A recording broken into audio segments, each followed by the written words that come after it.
बिस्मिल्लाहिर्रहमानिर्रहीम, अस्सलाम वालेकुम। मैं हूं ज़ीशान अहमद सिद्दीकी। आप देख रहे हैं सबसे पहले पाकिस्तान तहरीक इंसाफ पर पाबंदी लगने जा रही है और इसके अलावा इमरान खान के खिलाफ एक संगीन गद्दारी का मुकदमा दर्ज होने जा रहा है। मैंने अपने कल के व्लॉग में आपको मुकम्मल तफसील से आगाह किया था कि किस तरह से बानी पीटीआई इमरान खान के जो ऑफिशियल अकाउंट है उससे एक वीडियो अपलोड की गई और उस पर जो वीडियो अपलोड की गई उसमें मैंने सारा अपने कल के व्लॉग में जिक्र किया था कि 1971 का ज़िक्र किया गया। शेख मुजीबुर रहमान और उस वक़्त के जो आर्मी चीफ़ थे जनरल याहिया खान, उनको जो है जोड़कर जो है मौजूदा आर्मी चीफ़ को जो है मुतनाज़ा बनाने की कोशिश की गई और यही तासुर देने की कोशिश की गई पाकिस्तान तहरीक इंसाफ की जानिब से। शायद इस वक़्त भी जो है 1971 जैसे हालात हैं। अब आपको पता है कि जो हिट किया जा रहा है पाकिस्तान तहरीक इंसाफ की जानिब से, मुसलसल पाक फ़ौज को हिट किया जा रहा है। अच्छा, इसकी सारी वजूहात मैं अपने व्लॉग में पहले ही बता चुका हूँ कि इसका असल जो वजूहात है वो ये हैं कि अगर आपके मुल्क में कोई जुर्म होता है, क्राइम होता है, अगर उसकी सज़ा उसी मुल्ज़िम को उसी वक़्त दे दी जाए, तो उस मुल्ज़िम की आइंदा जो है कोई जुर्म करने की हिम्मत नहीं होती। लेकिन अगर एक शख्स जो क्राइम करता है और उसको सज़ा नहीं मिले और इस हद तक इतना बड़ा जुर्म करे, वो 9 मई जैसा वाक़या हो और उसके बाद अगर किसी को सज़ा ना मिले, तो यकीनन लोगों के हौसले बुलंद होते हैं। तो कितनी कोर कमांडर कॉन्फ्रेंसेस हुई और कितने जो है इजलास हुए, तब सब में फैसला किया गया कि 9 मई के मुल्ज़िमान को नहीं छोड़ा जाएगा, इनको सख्त सज़ा दी जाएगी, लेकिन अब तक जो है उस पे अमल दरामद नहीं हुआ। तो यकीनन उसी का ये नतीजा है कि अब इमरान खान साहब के एक ऑफ़िशियल अकाउंट से एक वीडियो ट्वीट की जाती है उनके एक्स अकाउंट से। तो अब इस पर जो है कोर कमांडर कॉन्फ्रेंस भी हुई 2 दिन और उसमें सख्त गम-ओ-गुस्सा पाया गया उस कोर कमांडर कॉन्फ्रेंस में और अब दो टूक पैगाम दे दिया गया है कि अब जो है इस तरह के तर्ज़ अमल को बर्दाश्त नहीं किया जाएगा। क्योंकि 1971 एक ऐसा वाक़या है जिस वक़्त जो पाकिस्तान दो लख्त हुआ था और शेख मुजीबुर रहमान और उस वक़्त के जनरल याहिया खान आमने-सामने थे। तो यकीनन उस जो वाक़या था उसको कोई भी ऑन करने के लिए तैयार नहीं है और उससे सब भागते हैं और उसको कोई जो है अपने ऊपर जो है गन डालने के लिए तैयार नहीं है। और क्योंकि यही तासुर दिया था कि शेख मुजीबुर रहमान की गलती थी और फ़ौज ने तो उस वक़्त भी जो है कुर्बानियाँ दी और फ़ौज लड़ी और फ़ौज ने अपना किरदार अदा किया।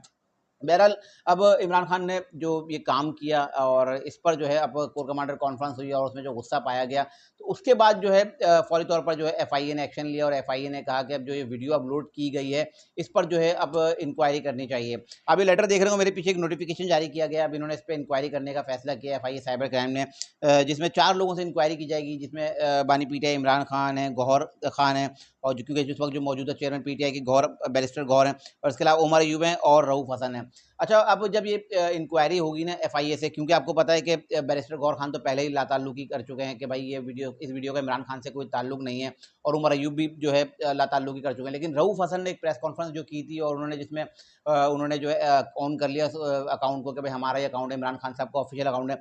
तो रऊफ़ हसन साहब तो इसमें अब पक्के फँसे और क्योंकि अब ये एक इतना बड़ा संगीन जुर्म है, ये जो वीडियो अपलोड की है ना, क्योंकि एक 9 मई का वाक़या है, 9 मई से बढ़कर ये वाक़या है क्योंकि आपने जो है इसमें सीधा आपने रियासत पर अटैक किया है, आपने रियासती इदारे पे ब अटैक किया है, आपने डायरेक्ट पाकिस्तान पर अटैक किया है। तो अब रऊफ़ हसन साहब से इस पे इंक्वायरी होगी, इमरान खान साहब से इस पे इंक्वायरी होगी, इमरान खान साहब से सवालात किए जाएँगे कि ये अकाउंट आपका है, इमरान खान साहब कहते हैं मेरा है, तो इमरान खान साहब फँसे, इमरान खान साहब कहते हैं मेरा नहीं है, तो इनका ये अकाउंट जाएगा और इसके अलावा इनसे पूछा जाएगा कि ये ऑपरेट कौन कर रहा है, कहाँ से ऑपरेट किया जा रहा है। अच्छा, मुख्तलिफ़ ज़राए से जो खबर है वो यही है कि ये अमेरिका से बैठ के ये इस जो अकाउंट इमरान खान साहब का ऑफिशियल इसको ऑपरेट किया जा रहा है। तो इमरान खान साहब से इसकी इंक्वायरी होगी और मैं तो 2 को तो पहले बता दूँ, बैरिस्टर गौहर खान और उमर यूनुस जैसे लाताल्लुकी कर देंगे जब इन्वेस्टिगेशन होगी, इंक्वायरी होगी। ये तो पहले से बरी-ज़िम्मा हो जाएंगे। लेकिन रऊफ़ हसन, इमरान खान साहब इस पे जवाब देंगे। तो अब इमरान खान साहब से भी इंक्वायरी होगी।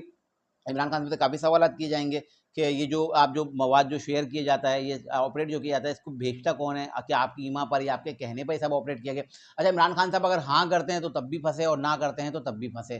क्योंकि अगर इमरान खान साहब हाँ करते हैं तो इनके खिलाफ एक मुकदमा दर्ज होने जा रहा है संगीन गद्दारी का और ना करते हैं तो फिर एफआईए जो है फौरी तौर पर जो है एक्स ट्विटर अकाउंट को जो एक एप्लीकेशन लिखेगा, दरखास्त देगा, उनसे रिक्वेस्ट करेगा। पहले उनसे पूछाएगा ये ऑपरेट कहाँ से, ये अकाउंट कहाँ से ऑपरेट किया जा रहा है। दूसरा, इस अकाउंट को फौरी तौर पर जो है डिलीट कर दिया जाए, क्योंकि ये जो ऑफिशियल जो अकाउंट है इमरान खान साहब का अपना अकाउंट है, इसमें तकरीबन 2 करोड़ 60 लाख से ज़ायद फॉलोवर है, सब्सक्राइबर हैं और सबसे बड़ा ये पाकिस्तान का जो है इस वक्त जो है अकाउंट है, जो इमरान खान साहब का सबसे बड़ा ये अकाउंट है इस वक्त। तो अब इसको जो है बंद कर दिया जाएगा। लेकिन अब जो फैसला किया गया ना रियासत की जानिब से और इदारों की जानिब से, उसमें इमरान खान साहब पर अब जो है संगीन गद्दारी का मुकदमा दर्ज होने जा रहा है, क्योंकि अब जिस तरह का तर्ज अमल जो अपनाया जा रहा है ना पीटीआई की जानिब से, ये बड़ा खतरनाक है। और अब कोर कमांडर कॉन्फ्रेंस में भी जो है सख्त फैसले कर लिए गए हैं और उनकी जानिब से मैसेज दे दिया गया है, क्योंकि 2 जगह से निज़ाम मुतासिर हो रहा है। एक तो आपको पता है हमारा जो हुकूमती निज़ाम है वहाँ से, और एक अदालती निज़ाम। क्योंकि वो थोड़े कमज़ोर हैं। एक तो हुकूमत इस पे जो है कुछ नहीं कर पा रही, कोई मज़बूत कानून साज़ी करे फ़ौरी तौर पर जो है, और इन जो मुल्ज़िमान इनको सज़ा दे। इसके अलावा अदालत से जो है इनको बड़ा रिलीफ़ मिल रहा है पाकिस्तान तहरीक इंसाफ को। तो अब दो टूक फ़ैसला कर लिया गया है, और देख लीजिएगा, मुझे लगता है कि शायद अब हम उ उस दोराहे पर आ गए हैं कि कुछ इदारे जो गैर आइनी फ़ैसला करने पर मजबूर हो जाएँ। क्योंकि जब ज़ाहिर-सी बात है एक बंदा आके आपके घर पर आकर आपको मारेगा, गालियाँ देगा, आपको बुरा कहेगा, तो आप कब तक बर्दाश्त करेंगे? तो आप रियासत के एक बड़े इदारे पर आप बार-बार हमला कर रहे हो, और आप उनकी खामोशी को उनकी कमज़ोरी समझ रहे हो। तो अगर वो खामोश हैं तो किसी वजह से खामोश हैं, लेकिन शायद इन्होंने समझा शायद ये इनकी कमज़ोरी है, और हम बार-बार अटैक करते रहें, बार-बार अटैक करते रहें, तो अब वो लोग खामोश बैठ जाएँगे। तो अब मुझे लगता है कि कुछ गैर आइनी इक़दामात शायद किए जा सकते हैं, क्योंकि ज़ाहिर-सी बात है, अब जब एक इदारे को तनकीद का निशाना बनाएँगे, ख़ास तौर पे जो 3 तस्वीरें जो अपलोड की गई हैं ना उस वीडियो में, जो मौजूदा आर्मी के वासिम मुनीर साहब की, कमर जावेद बाजवा साहब की, जनरल याहिया खान की, और आगे जो आपने लिखा गद्दार कौन?